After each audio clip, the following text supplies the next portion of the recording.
ஆதாம் துவங்கி யோவான் ஸ்தானகன் மட்டும், அதுக்கப்புறம் தான் இயேசு வராரு. யோவான் ஸ்தானகன் மட்டும் இவங்க எல்லாம் பெரிய பெரிய கேரக்டர் தான் நீ நினைக்கிற. மோசே, தாவீது, அப்படித்தான் நீ நினைக்கிற.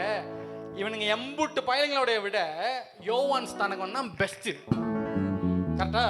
இப்ப இயேசு சொல்றாரு, தாயின் கர்ப்பத்தில் பிறந்த இவர்கள் எல்லாத்தையும் விட யோவான் ஸ்தானகன் பெஸ்ட். ஆனா ராஜ்யத்தில் பிறக்கிறவன் எவனும் இவனை விட மேலானவர்கள்.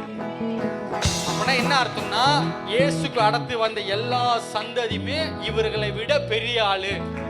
அப்பனா புரிஞ்சுக்கோ, பரலோகத்துக்கு போகும்போது பரலோகத்தில் இருக்கிற பெரிய ஆட்களை நீ பார்க்க மாட்டே. அவங்க எல்லாம் திரும்பி வர்றாரா வழி விடுறா, வர்றாரா வழி விடுறா. நீ போய் நிற்கும் போது முழு பரலோகமே திரும்பி பார்க்க வந்துட்டான்டா. அங்க ஆட்டம் போட்டவன் 10 இப்ப இங்க வந்து ஆட போட்ட தாவீது நம்ம கூட குத்துன்னு குத்துவாரு சார்.